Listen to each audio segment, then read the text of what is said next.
Olá, boa noite. Meu nome é Camila, sou do Ministério Esperança de Israel e estamos aqui mais uma noite para a gente fazer as leituras, as considerações sobre o livro de Provérbios. Hoje eu convido você a abrir o capítulo número 18 para nós fazermos as leituras e as considerações dos versos de 1 a 5, iniciando assim um novo capítulo com novas reflexões, novos ensinamentos para entender aquilo que o Senhor quer ensinar aos nossos corações. Então, eu convido você a abrir a sua Bíblia, mas se você não estiver com ela, não tem problema. É só acompanhar comigo aqui a leitura e a reflexão de forma pausada. Uma vez mais, livro de Provérbios, capítulo 18, versos de 1 a 5. O primeiro verso ele diz assim: Busca o seu próprio desejo aquele que se separa. Ele insurge-se contra a verdadeira sabedoria. Porque quem se isola, né, busca, quem acaba se isolando para buscar o seu próprio desejo. Através desse desejo que a gente tem obstinado, né, e egoísta, muitas vezes até por sabedoria. E isso por si só já é se voltar contra qualquer tipo de sabedoria. Na palavra de Deus, nós podemos ver isso através dos fariseus, porque eles eram assim, eles confiavam tanto neles mesmos e nessas próprias sabedorias que eles tinham, que eles desprezavam os outros. E isso pode ser visto no livro de Lucas, no capítulo 18, nos versos 9, Lucas 16, verso 15, ou ainda em Judas, capítulo 1, verso 19. E eles usavam a sabedoria como um meio de segregação, um meio de separação. Isso, de certa forma, é um pecado, né? E é um pecado de heresia, porque ele tem a origem ali na presunção que leva os homens a se pararem da congregação do Senhor, se considerarem, buscarem o seu próprio desejo como uma legenda mais importante. Isso pode ser visto também no livro de Ezequiel, no capítulo 14, verso 7, em Oséias, capítulo 9, verso 10, e até em Hebreus, no capítulo 10, verso 25. E alguns desses próprios desejos que esses homens, essas pessoas que têm esse tipo de comportamento e essa natureza e essa intenção, é que eles nasceram, pensam que nasceram para atingir objetivos deles próprios, né? Que eles devem viver e eles têm que morrer para si mesmos, né? E que os outros devem ser ministros sempre de seus desejos egoístas. Aquilo que se deseja, aquilo que se quer é o mais importante, aquilo que se quer alcançar é o mais importante, pensam eles, né? E uma outra coisa é que eles sempre se intrometem naquilo que não lhes diz respeito, porque eles julgam que eles são os mais importantes. Então, eles julgam que todas as coisas os envolvem de alguma forma. E o motivo, né, por assim dizer, é por causa do próprio desejo deles de ser, ou deles, ou de nós, muitas vezes, ou de todo aquele que comete esse tipo de encaminhamento, de comportamento, né? O motivo desse próprio desejo de ser considerado um culto único, um culto singular, né? Como está aqui no livro de Provérbios, mas já no verso 2, não por sincero deleite no entendimento daquilo que é a sabedoria e da manifestação da sabedoria, mas pela necessidade do culto individual, do culto singular, do culto pessoal. Esse objetivo de singularidade através do egoísmo, através desse desejo egoísta de se colocar numa posição muito elevada, numa posição separada daquilo que pode ser chamado de multidão comum, né? E aí ele acaba entrando naquela vertente de ser pensado, de se pensar, ser versado em todas as coisas, né?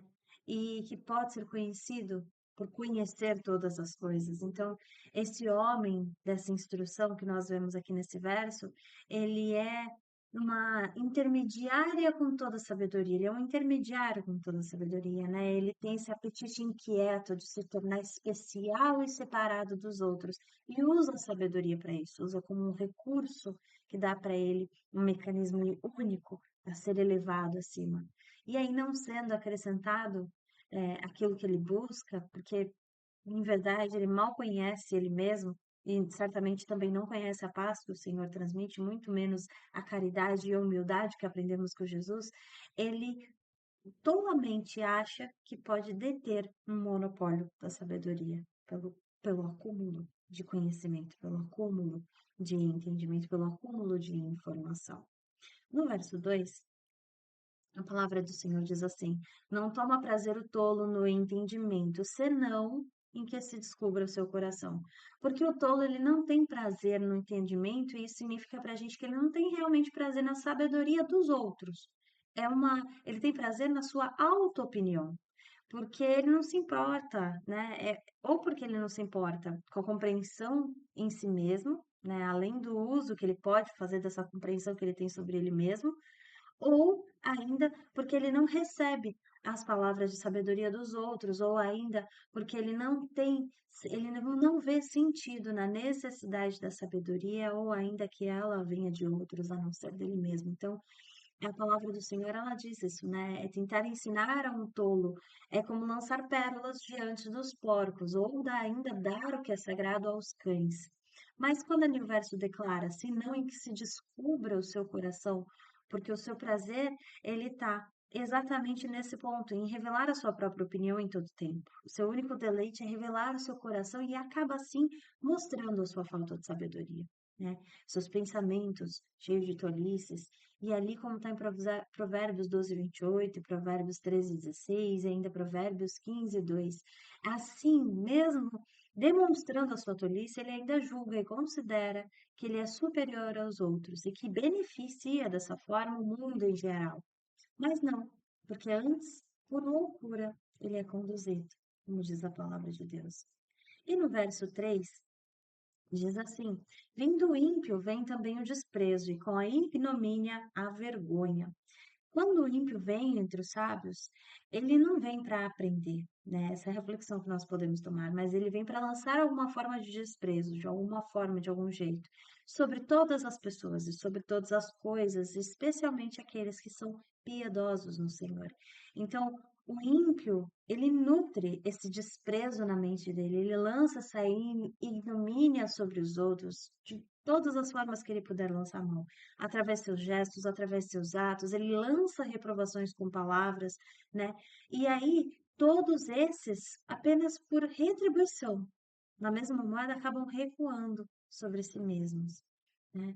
E no versos 4, nós podemos entender da seguinte forma: a palavra do Senhor, ela diz exatamente assim: as águas profundas são as palavras da boca do homem, e ribeiro transbordante é a fonte de sabedoria.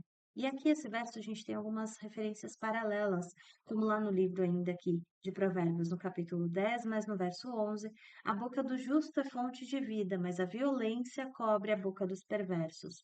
Ou ainda aqui no livro de Provérbios, mais num capítulo, um verso mais para frente, que é no capítulo 20, no verso 5, como as águas profundas é o conselho no coração do homem, mas o homem de inteligência o trará para a fonte. E essa reflexão, né? A boca do homem são como águas profundas, porque as palavras de um homem sábio são profundas. Elas não são rasas de nenhuma forma. Elas não estão apenas na superfície para exibição, para demonstração como as do tolo, né? Mas elas sim se tornam manancial de sabedoria. E elas, de certa forma, elas são inesgotáveis, porque elas sempre estão fluindo em sua sabedoria no Senhor. E não secará com um conhecimento superficial, ao contrário, é um conhecimento profundo. E há muita profundidade em tudo aquilo que o sábio ele demonstra através da sua palavra, que é difícil, muitas vezes não é facilmente compreensível. E o nosso último versículo da noite diz assim: não é bom ter respeito à pessoa do ímpio para derribar o justo em juízo. Levítico no capítulo 19, nos versos 1 e depois, no verso 5, diz assim: falou mais o Senhor a Moisés, dizendo: e quando oferecerdes sacrifício pacífico ao Senhor, da vossa própria vontade ofereceis. E Deuteronômio, capítulo 1, verso 17, diz: não discriminareis as pessoas em juízo, ouvireis assim o pequeno como o grande, não temereis a face de ninguém, porque o juízo é de Deus. Porém, a causa que vos for difícil, fareis vir a mim, e eu ouvirei. E Deuteronômio, capítulo 16, verso 19: não torcerás o juízo, não farás acepção de pessoas, nem receberás peitas, porquanto a peita cega os olhos dos sábios e perverte as palavras dos justos. E ainda, no livro de Provérbios, como nós estamos, mas no capítulo 24, verso 23 diz: Também estes são provérbios dos sábios, ter respeito a pessoas no julgamento. Não é bom.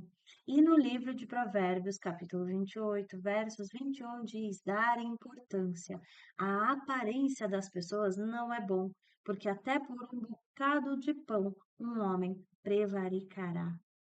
E é aquela reflexão que nós tivemos em alguns vídeos anteriores, inclusive creio que no último, sobre as formas, a demonstração da corrupção, né? A parcialidade. Veja, não é, claro, de nenhuma forma bom favorecer o perverso, né? Aceitar, acatar o ímpio em detrimento do justo é mostrar parcialidade, né? Ser guiado em algum tipo de julgamento, não pelos fatos de um caso, né? Daquilo que ocorreu, mas pelos princípios abstratos de certo e errado, ou por considerações alheias como aparência, como modos, como fortuna, como a família, né? Como a reputação ali, como algo material e mundano.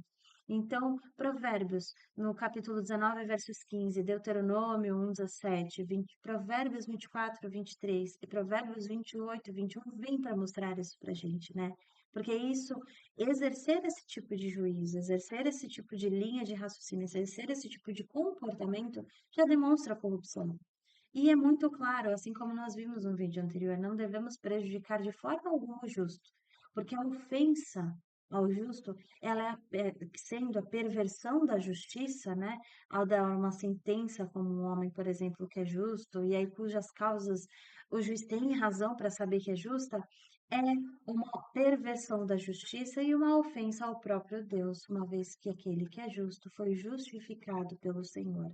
Então, distorcer a justiça para beneficiar aquele que é ímpio e prejudicar aquele que é justificado pelo Senhor, é assim pecar contra o próprio Deus, por pervertendo a justiça que deve ser aplicada sobre todas as criaturas de forma correta, de forma santa e de forma perfeita. O nome desse vídeo hoje, né, é que a sabedoria une e o egoísmo, comportamento tolo, né, o comportamento egoísta separa, porque a sabedoria que vem de Deus é exatamente sobre isso, é sobre agregar as pessoas. O evangelho do Senhor Jesus Cristo é sobre unir pessoas que antes não eram unidas, unir pessoas que antes eram de tribos e povos diferentes, é unir todos eles em prol de uma só coisa, uma só direção, que é a vida eterna e que é o nosso Senhor, e não para separar. Quem separa é justamente o mundo, é o pecado, é o sofrimento e a dor. Mas o Senhor vem com a sua palavra para que os povos sejam um perante a Ele, e todos a uma só voz possamos orar e declarar que o Senhor é nosso Deus. Eu agradeço a minha oportunidade nesta noite, eu agradeço a tua companhia até aqui, e, se o Senhor assim permitir, retornaremos na próxima quinta-feira com mais um vídeo do capítulo 18 do livro de Provérbios, continuando assim as reflexões sobre esse livro maravilhoso que tem diversas instruções morais, pessoais, comportamentais, familiares, profissionais e até de cunho psicológicos, né? Para que a gente possa sempre seguir a melhor forma das nossas vidas, que é a forma que o Senhor sonhou que nós vivêssemos. Eu agradeço uma vez mais a tua companhia até aqui e que Deus te abençoe.